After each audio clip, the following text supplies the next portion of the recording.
जोरदार तालीद्वारा सम्मान गरिदिनु म हार्दिक अनुरोध गर्दछु। सबै सिधा बस्ने,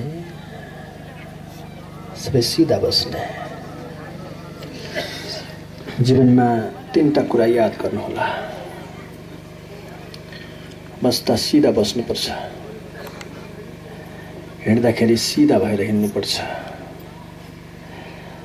सुत्दाखेरि सिधा भएर सुत्नुपर्छ।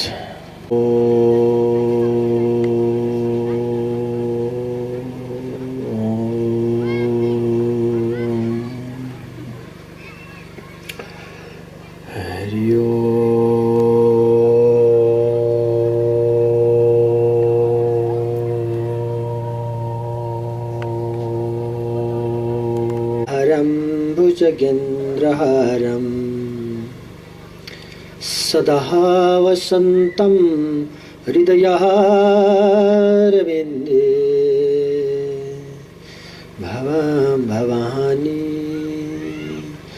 सहितं नमामि, भवं भवामि सहितं नमामि। संघं शरणं गच्छामि, धर्मं शरणं गच्छामि, बुद्धं शरणं गच्छामि। अनि जीवनको प्रमुख ध्येय के राख्नुपर्छ? परमात्मासँग मिलन गर्ने जीवनको ध्येय राख्नुपर्छ। त्यसैबाट के प्राप्ति हुन्छ तिमीलाई? तिमीले मसँग मिल्ने ध्येय तिम्रो अन्तर्हृदयमा स्थापित गर्यौ भने अनि त्यसैबाट तिमीलाई मुक्ति प्राप्ति हुन्छ। मुक्ति नारायण भगवानको, बुद्ध भगवानको। यस्तो हो परमात्माको स्वरूप, यस्तो हो मानव जीवन। हाम्रो परम लक्ष्य के राख्नु पर्यो? मानव जीवनको परम लक्ष्य परमात्मामा प्रेम गर्ने अनि मुक्तिको निमित्त कर्म गर्ने। हामीले गरेको कर्मको कारणले हामीलाई बन्धन प्राप्ति हुन्छ, हामीले गरेको कर्मको कारणले गर्दा हामीलाई मुक्ति प्राप्ति हुन्छ। मुक्ति प्राप्ति गर्नु पनि हाम्रै हातमा छ अनि बन्धनमा रहनु पनि हाम्रै हातमा छ। भक्तहरु भगवानको। भारतको कुरुक्षेत्रबाट तिब्बतको तटीय भूमिसम्मको जो क्षेत्र छ यो स्वर्ग भूमि हो। अब हजुरहरूले जान्नु पर्यो है, थोरै अलिअलि जान्नुपर्छ, धेरै त मान्नुपर्छ, अलिअलि जान्नुपर्छ। जस्तो कसैको शरीर दुख्छ हैन, यस्तो बस्दाखेरि खुट्टा झमझम गर्छ, अलिकतिको खुट्टा झमझम गरेको होला, यस्तो इको थोरै डाउन गरे बेटालाई, यसको मास्टर थोरै डाउन गरे।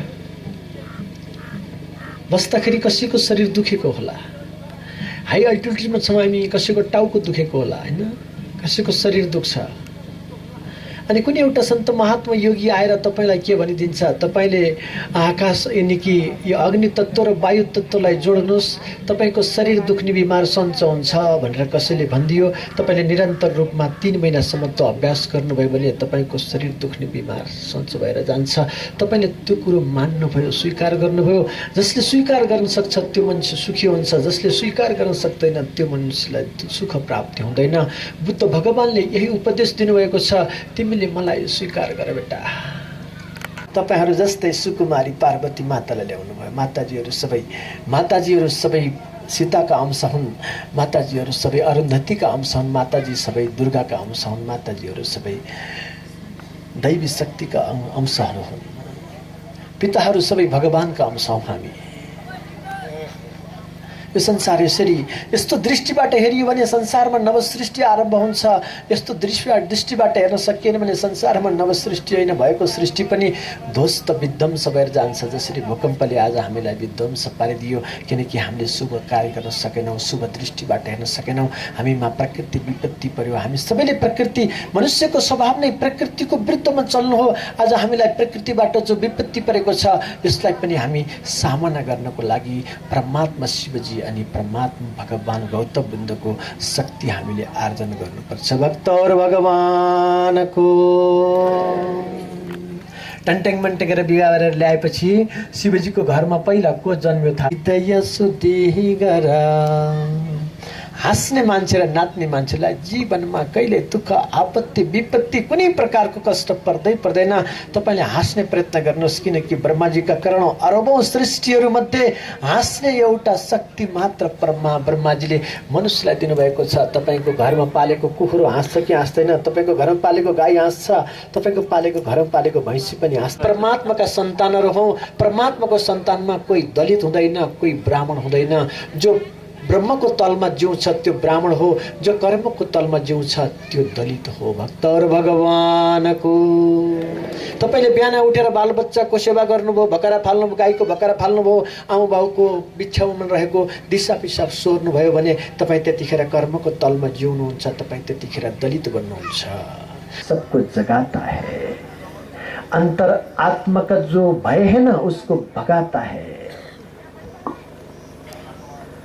जोगीले भूकम्प पीडितहरूको निमित्त सेवा गर्न आउँदैछन्, तत्समयमा तपाईँलाई त्यहाँ भेट्नेछन् एनआरएनको प्रेसिडेन्ट अमेरिकाको। त्यतिखेर तपाईँलाई जे चाहिन्छ स्वामीजी तपाईँले उसँग माग्नुहोला। तपाईँले इच्छा गर्ने हो, तपाईँले आफ्नो निमित्त केही गर्नुभएको छैन, तपाईँको आफ्नो बाल छैन, बच्चा छैन, तपाईँले आफ्नो शरीरमा यानि कि कपडा पनि लाउनुहुन्न, तपाईँले खाना पनि खानुहुन्न। मैले हिजो बेलुका थोरै खाएको, अहिलेसम्म मैले पानी पनि पिएको छैन, किनकि मेरो जीवन मेरो निमित्त होइन, मेरो जीवन परमात्माको निमित्त हो अनि परमात्माका भक्तको निमित्त हो। परमात्मा र परमात्माको भक्तको लागि जसरी हित हुन्छ मेरो जीवन त्यही समर्पित हुनेछ। भक्तहरू भगवानको तो अब तपाईहरुलाई एउटा म भिक्षा माग्छु। अब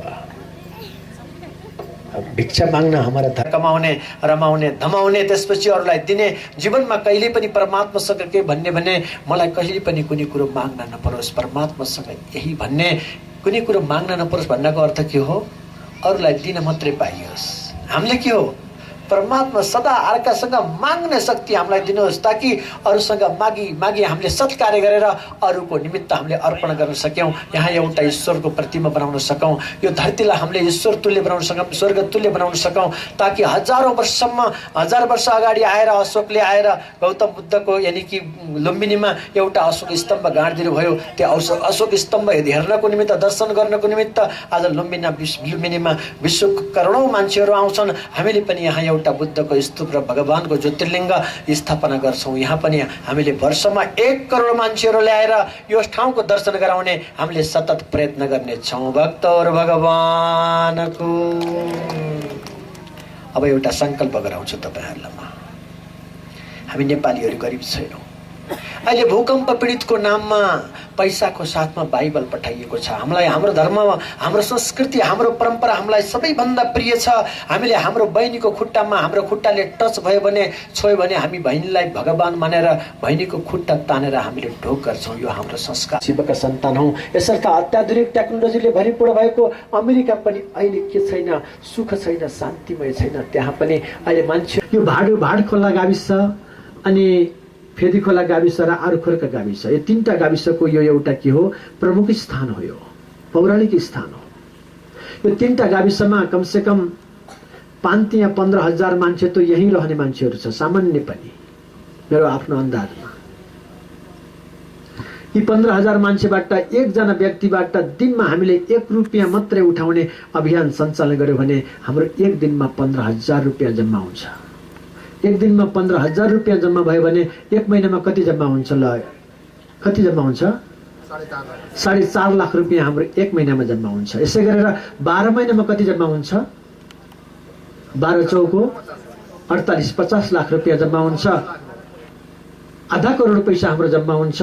त्यो भोलिबाटै तपाईहरुले हाम्रो अध्यक्षज्यूको संयोजकत्वमा आजै तपाईहरुले निर्णय गर्नुहोस्, प्रत्येक दिन 1 कुटीबाट यानी कि आरखोरका, भाडखोला र फेदीखोलाका एउटा घरबाट 1 रुपियाँ पैसा उठाउनको निमित्त तपाईहरुले 1 हप्ताको समय लिएर प्रत्येक घरलाई गएर 1 रुपियाँ सेवा दान सहयोग सदस्य भनेर सदस्य बनाउनुहोस् र तपाईहरुको प्रत्येक वर्ष आधा करोड रुपियाँ यहाँ तपाईको 1 रुपियाँ को दरले उठ्नेछ। अनि यहाँ हामीले मिट्टीको होइन, यहाँ हामीले के रे सिमेन्टको होइन, अनि यहाँ हामीले सुनको परमात्माको प्रतिमा बनाउन सक्ने छौं। भक्तहरू भगवानको ताली बजाउँ हुन्छ कि हुँदैन? ल हाम्रो अध्यक्षज्यूलाई यसको संयोजक उहाँको बाँकी जीवन बुद्ध भगवान र शिवजीको निमित्त अर्पण गर्नुहुनेछ। उहाँलाई संसारमा नपुग्ने कुरो केही पनि छैन। उहाँका छोराहरू उहाँका छोरीहरू समृद्ध छन्। उहाँलाई परमात्माको सत्कृपाले लामो समयसम्म ब्रिटिसमा गएर बन्दुक समात्नुभयो अनि ब्रिटिसको सरकारले उहाँलाई आफ्नो जीवनयापनको निमित्त दिएको छ। उहाँले अब आफ्नो निमित्त केही गर्नु पर्दैन। उहाँको बाँकी जीवन के को निमित्त हो? परमात्माको निमित्त हो, भक्तहरू भगवानको। ल एक कप चिया सबैले दिने, ल हातताली बजाउनु सबैले। ल एक कप चिया हैन, 1 रुपियाँ दान तपाईहरुले इष्टदेवको नाममा, कुलदेवको नाममा, पितृदेवको नाममा प्रत्येक दिन त्यो तपाईहरुको प्रत्येकको घरमा एउटा खुत्रुके पठाउँछौं हामी, माटाको खुत्रुके। प्रत्येक दिन त्यहाँ इष्टदेवको नाममा, कुलदेवको नाममा, पितृदेवको नाममा तपाईले त्यहाँ 1 रुपियाँ राख्ने। अनि त्यसपछि 1 कप चियालाई कति पैसा पर्छ ल भन्नु। त्यहाँ 1 कप चिया मलाई दान गर्नुहोस्। आरुखोरका भाडखोला र फेदीखोला बस्ने प्रत्येक व्यक्तिले आज हामीले परमात्माको नाममा चिया खाएर त्यति फाइदा पनि रहेनछ। 1 कप चिया हामीले खाँदैनौँ, 10 रुपियाँ 1 कप चियालाई पर्छ। 1 कप चिया हामी परमात्माको नाममा अर्पण गर्छौँ भनेर तपाईहरुले संकल्प गर्ने एउटा अभियान चलाउनुहोस्। तपाईको एक दिनमा 50,000 देखि 1 लाख रुपियाँ यो ठाउँमा उठ्छ। अनि हामीले कहीँ गएर कसैसँग भिक्षा माग्नु पर्दैन। तपाईहरुले आफैले यहाँ एउटा दिव्य मनोहर तीर्थस्थल निर्माण गर्न सक्नुहुन्छ। भक्तहरू भगवानको सुर्ती खैनी तान्नी चुस्नीको त कुरै छोड्दिउँ हैन। त्यो छोड्ने भने त यहाँ सुनको होइन, यो त हीरा के बन जाएगा, हीरा के बन जाएगा। अनि यो छ नि, यो के यसो अर्ने यस्तो हल्लिँदै हिँड्ने क्या, के भन्छ त्यसलाई, यस्तो त्यो त नखाऊ हो उसरी नै। त्यो यस्तो यो मारेको चिज र त्यो छोड्ने भने त दिनमा 100, 200, 300 रुपियाँ बच्छ एकजना व्यक्तिको। त्यो एक दिनमा 1 करोड रुपियाँ आम्दानी हुन्छ, त्यो छोडिदिउँ अब होइन। त्यो तपाईहरुलाई नै भयो, जे गर्नुहोस् थोरै मलाई दिनु होला। परमात्माको सत्कृपाले मेरो बाल सखा जसले उसले र मैले बचपन समयमा एउटै थालमा जुठो खाएर हामी हुर्क्यौं, ईश्वरको सत्कृपाले मलाई परमात्माको सेवाको निमित्त मेरो जीवनलाई आह्वान गर्नुभयो, त्यो मार्गमा मलाई लगाउनु भयो अनि उसलाई एउटा उद्योगपति बनाउनु भयो। सबै भनौँ वियोग भनौँ, उसको जीवनमा आफ्नो जीवन सङ्गिनीबाट ऊ बिछोड हुनु पर्यो। अनि उसैको प्रेरणाबाट, उसैको नाममा उसले यो सत्कार्य गर्ने सत्प्रेरणा उसको अन्तर्हृदयमा परमात्माले दिनुभयो। यो क्षेत्रको एउटा निस्वार्थी, बचपनबाट जुझारु प्रकृतिको, कसैलाई मार्ने, कसैलाई ठग्ने, कसैको खाने उसको जीवनको लक्ष्य रहेन। लाग्छ उसले कसैको पनि अहिलेसम्म 1 रुपियाँ उसले अहिलेसम्म कसैको खाएकै छैन। कसैसँग बसेर चिया खाएको पैसा पनि उसँग चिया बसेर खाएको पैसा पनि उसको पैसा जस्तो लाग्छ आजसम्म कसैले तिरे जस्तो मन लाग्दैन। यस्तो एउटा महान पुरुषार्थी व्यक्तित्व जसको संकल्पले यो ठाउँलाई बनाउने सतत प्रयत्न, उसैले यस्तो नन्नसा छोटासा एउटा बालक कलेज पढ्दाखेरि हामीसँग 1 रुपियाँ पैसा हुन्थेन, 50 जाने, हामी नाङ्गो खुट्टा 50 जान्थ्यौं। एक दिन त्यो 50मा जाँदा जाँदै रात पर्यो, हामी रातभरि जंगलमा बाटो नपाएर रातभरि जंगलमा भौतारिनु पर्यो। यस्तो गरेर हामीले 85को विकास गर्यौं।